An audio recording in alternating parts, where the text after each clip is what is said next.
What is up, humans? Colin here for another Better Human, five-ish minutes a day to help you become a better human, to think better, to be healthier, to be more aware, to be awesome, to be badass.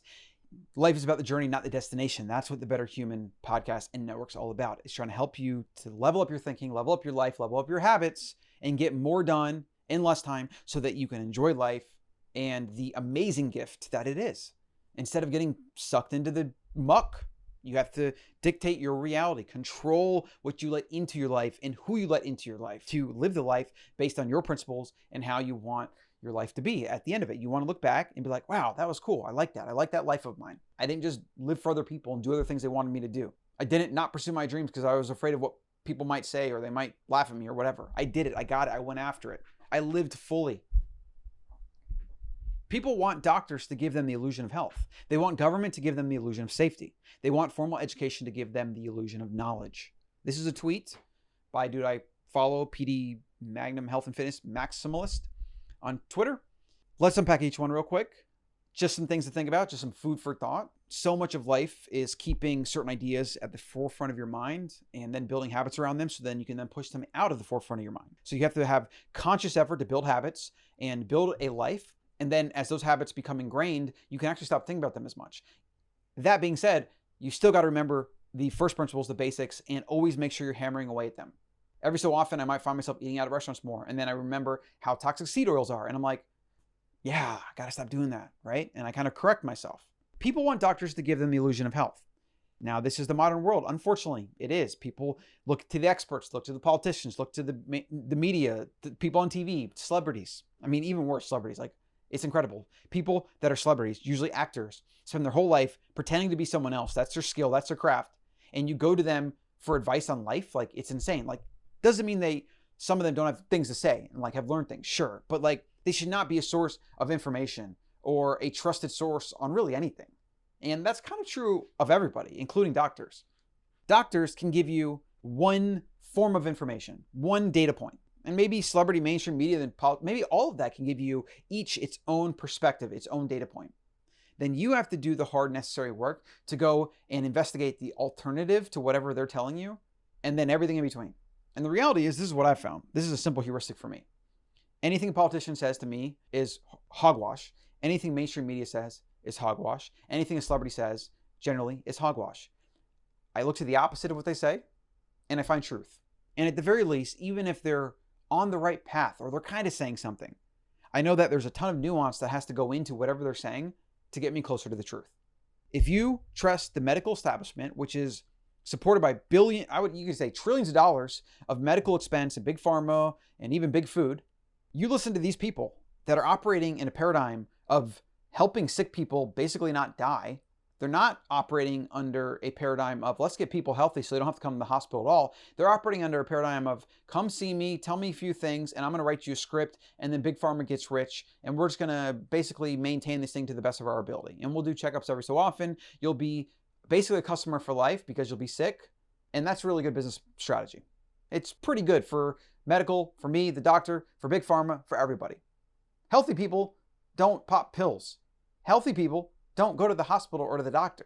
I literally haven't been to a doctor in years. And that's not to say you can't do like a checkup every so often and blood work or whatever. But this idea that you have to like go to your doctor every year and you have to listen to what he or she says in his gospel is completely ridiculous. In fact, it's a creation of the modern healthcare industrial complex. That's literally what it is.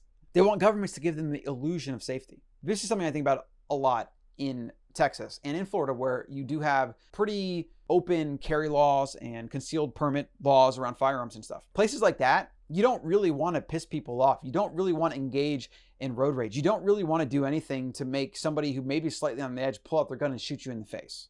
So maybe you're generally a little bit nicer in these areas. And I think this idea that the law will protect you is so ridiculous, because if you think about it, when do the cops or the ambulance show up? They usually show up after somebody's already messed up. They're fighting the clock to hopefully get there in time to make sure you're not already dead or injured or whatever. They're very rarely there to prevent something from happening. If somebody comes at you with a knife or a gun, there's not going to be any cops around to save you. That's what you should assume. The government's even worse. They'll show up only if there's somebody they can arrest or something they can make political. They're not there to help you. They're not there to protect you. They're not there protecting your Medicare or any of these other things that, I mean, I don't think we should even have because they're socialists, whatever. But if you are promised that, if you were hoping to retire and live on some of that stuff, Well, they're not protecting that. They're bankrupting it. They're printing more dollars every single day. The entire thing's going to collapse. And then formal education, my God. These are nothing but government-sponsored propaganda camps to turn you into an employee that is basically either left thinking, right thinking. You vote a certain way. You watch mainstream media. You watch sports. And you do what everyone else does. And the corporations basically treat you as debt slaves, consumers that they can just pull out the financial energy out of you for your life. They just monetize you. And you'll do that forever. That's what school does. And what's worse is traditional education in the form of higher education, universities, things like that. They've been so infiltrated with funding and private interests and government propaganda and whatever that we are actually moving further away from the truth in a lot of areas. We are suppressing truth. You have things like nutrition research, completely and utterly abysmal in what that is. It should be all thrown out, basically. We should start from scratch. Climate science and climate change science, same thing. The science is literally a joke. Yet if you ask the average person, mostly because they've just heard people talk about it or they heard it on the news, they would think that statement is extreme. It's insanity to me. There's so many more examples of this, but what these all come down to, the base thing that you need to think about is that when you delegate your thinking, your health, your finances, your future, your job security, your retirement, when you delegate these things, when you entrust them to someone outside of yourself, and you don't take ownership for your life and your health and these things, and you don't do your own due diligence and your own research, well, it's basically like buyer beware, or at least that's what, I mean, actually it is. It's buyer beware. If you buy a product, it might not work for you. It might be a scam, whatever. And then you pay the price, right? And they even have laws to try to protect against this, but it happens all the time. People get scammed all the time, especially in crypto and finance and stock trading, penny stocks and forex and crap like that. Forex trading, whatever. It's buyer beware for millions and millions of people, potentially billions, because they listen to the governments. They go to these government-sponsored schools, learning government-sponsored and curated curriculum, and they come out thinking a certain way, voting a certain way, not taking ownership a certain way, being a victim a certain way, whatever. And then they spend their money and they live their lives in a way that has basically been programmed into them because that's what everyone else is doing. And that's what gets pushed on mainstream media and the celebrity culture and all this other crap. And then bam, they wake up one day and they're fat, miserable, addicted to painkillers and drugs, dying a little bit every day, or they get heart disease or cancer or whatever, and then it's over. And literally that's their life. That's a damn shame. And that's honestly all I have to say about it. I'm not going to say anything else about it. That's going to be it. Colin.coach, get in the newsletter. That's it for today.